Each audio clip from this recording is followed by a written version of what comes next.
The Jimmy Z Show.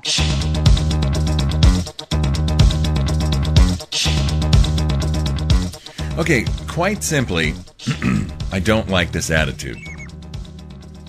I don't think this helps us when we're moving towards the Tea Party protests in April. We don't need people thinking like this, and we don't need people actually converting the thinking of some people to proselytize them into thinking about violence.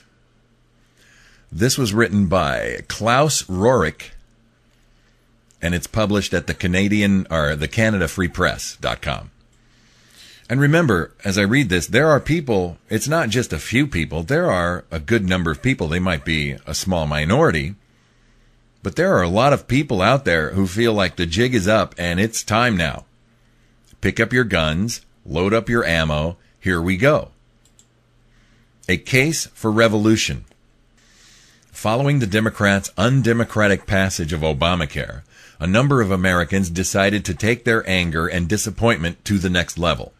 Members of Congress, both Democrat and Republican, received threats, had office windows broken, and one Republican even had a bullet fired through his window. Never failing to grasp an opportunity for political gain, no matter how tenuous, Democrat functionaries blamed Republicans and their, quote, shadowy right-wing supporters, end quote, for all the violence, despite the fact that members of both sides were on the receiving end. And like a trained poodle, House Majority Leader John Boehner condemned the violence. Now you see where this is going.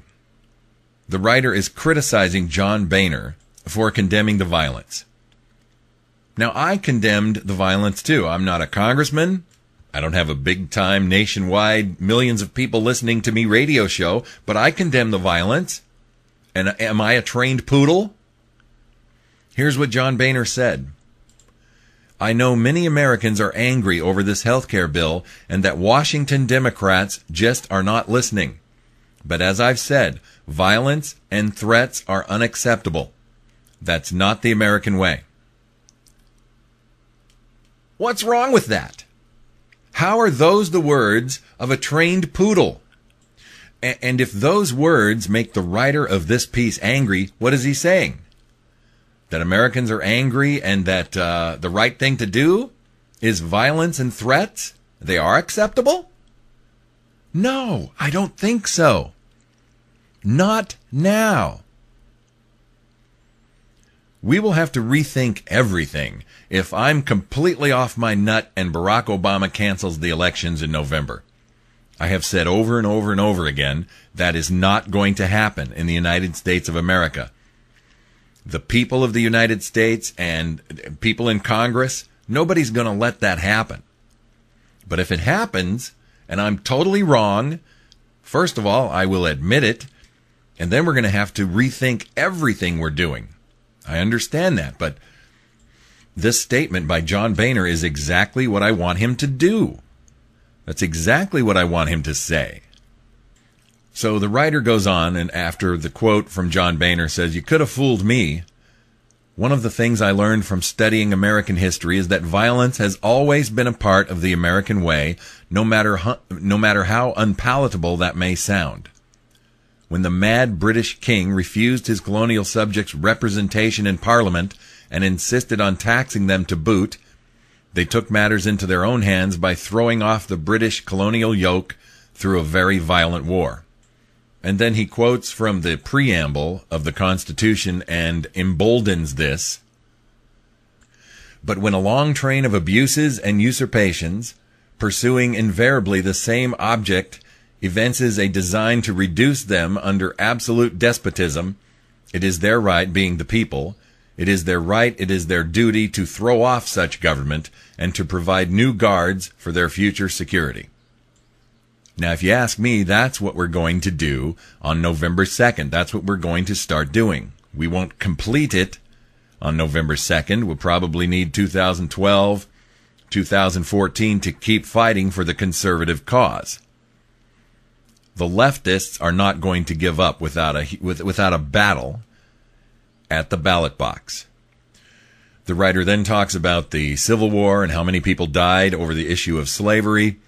And then he says, the point of this column is not to encourage Americans to take up arms against one another, but to point out that Americans are historically prone to draw a line in the sand and respond with extreme intransigence when a situation becomes unacceptable to a large enough number.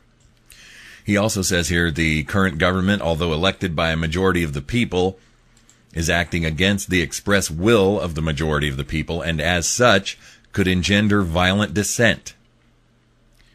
He says that his column is not to encourage Americans to take up arms, but everything else he says kind of does. He writes that this violent dissent would be a natural consequence of citizens feeling they are being marginalized and oppressed by the government, regardless of Mr. Boehner's belief that it is un-American. Now, I see why this writer does not like what Boehner said, but I just disagree with it. Now is not the time. We have a lot of really good people in Congress, like Representative Steve King. We read his piece at the end of the first hour. With people like that who give us a genuine sense of hope to turn this thing around, both the country and Obamacare, it is not time to pick up arms. So he writes, for this reason, it is important for President Obama and his minions in Congress to tread carefully. Like that's going to happen. They are going to be speeding this, ramping this thing up at an ever-increasing rate because they know on November 2nd, it's over. Actually, it'll be the first part of January, but, through the rest of this year, Obama and Reid and Pelosi are going to be very aggressive on everything in their left-wing socialist agenda. He writes, continuing to impose onerous legislation that interferes with freedom and the pursuit of happiness will further polarize Americans. Now, that's already happening and obvious. America's system of government is based on the consent of those being governed. When the government loses that consent, all bets are off and anything becomes possible.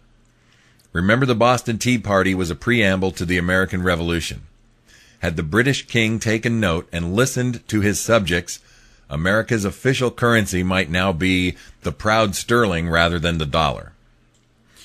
And then he says that the current Tea Party movement, consisting of both Republicans and Democrats, holds that those elected to govern are not working in the people's best interest. As such, a second American Revolution, civil war, is definitely possible.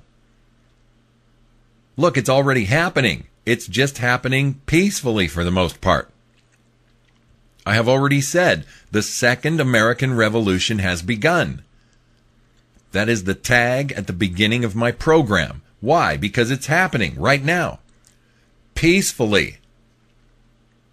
And like Dennis Prager said, we are involved in a civil war. When? Right now. Peacefully. He says Americans are historically disinclined to knuckle under an oppressive government. The degree to which this becomes a possibility lies in part with the current government. The difference between the first American Revolution and this American Revolution is that we have people in government who understand. We're already convincing a lot of Republicans that this is the way to go. We have Republicans in Congress. They are ready to fight to repeal this bill as soon as they're given the opportunity. Those people are on our side. It's not like the whole government is against us. It's basically half. And that is going to change in our favor on November 2nd. So I'm still very much against people who are writing articles and insinuating that now is the time to start getting violent. No, it is not time for violence. Keep your heads. We will get a lot more done, and we will convince a lot more people to join us, from the independent voters, the moderate voters, and some liberal voters who will understand that what's happening now with the socialist Democrats is not even American liberalism. It's leftism. They're trying to send this country into the toilet, especially economically, right now before our eyes, and we're going to attract a lot of people to our way of thinking if we don't lose our heads. Stop it with this talk of violence. The Jimmy Z Show.